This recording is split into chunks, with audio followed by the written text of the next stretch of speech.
We were exactly 7 days out. 7 days from a wedding we'd spent over a year planning, dreaming, preparing. The final fittings were done.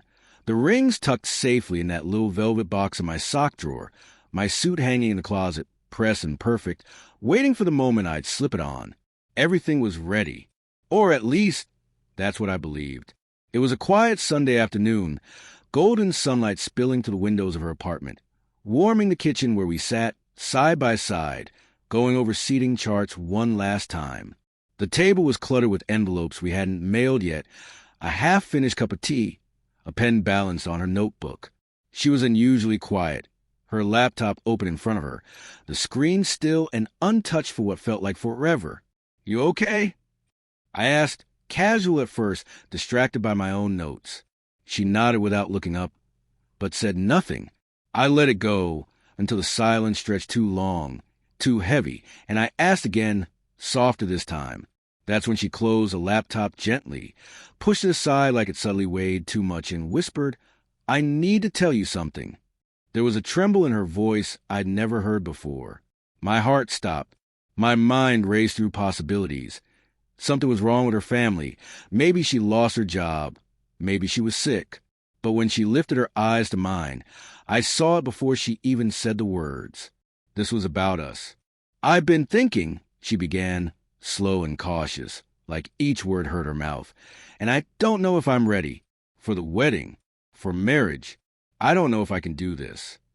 I laughed, not because it was funny, but because I truly thought she was joking. We were a week away from our vows. She had chosen flowers the day before. What was she talking about? But she wasn't smiling. She wasn't teasing. She was looking down at her hands like they were strangers. "I know," she said, almost too softly. "I know it's crazy, but something feels off. I felt it for a while. I didn't know how to tell you." And just like that, something inside me broke. 4.5 years together. College sweethearts. The couple that made sense. I could still see her standing in that campus bookstore the first time I noticed her, radiating that quiet confidence that made me want to know everything about her. I chased her. I waited for her. I gave her all of me. And when I asked her to marry me in the rain at that vineyard, the one her parents adored, she cried and said yes, like there wasn't a doubt in the world. But now, 7 days before forever, she was telling me she wasn't sure, that she needed more time, that she thought she could go through with it. But the closer it got, the more she panicked. "It's not you, Tyler," she said, eyes shining with unshed tears. "You've done everything right. I don't know if I'm ready." I couldn't speak. I just stared at her, wondering how long she'd been carrying this. How many moments of the last year had been a lie?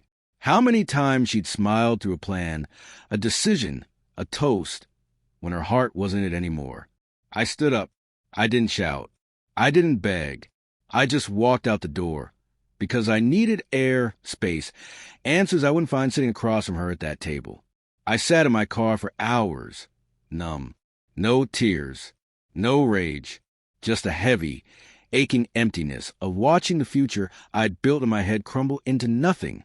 That night, I started making the calls.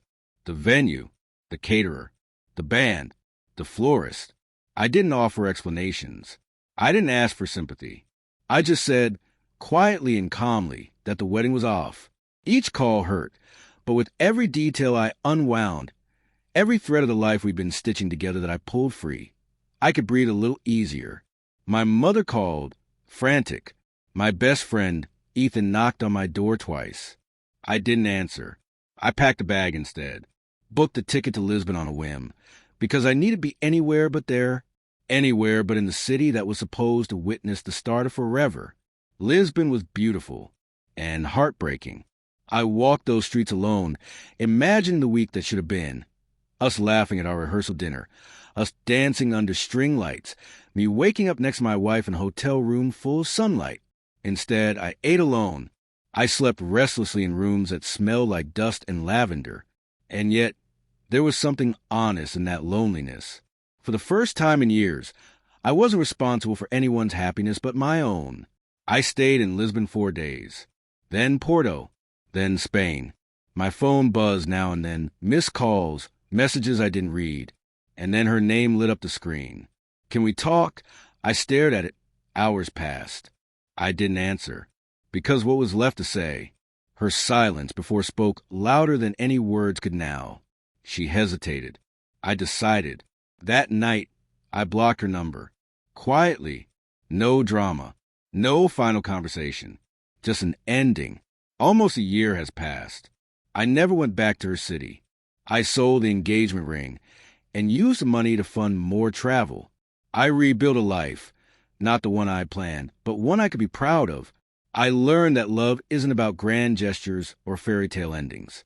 It's about choosing each other every day, even when the magic fades. And when someone shows you, even once, that they can't choose you fully, don't wait for them to change. Walk away, because one day, someone will choose you without hesitation, and you'll never have to wonder if they're ready.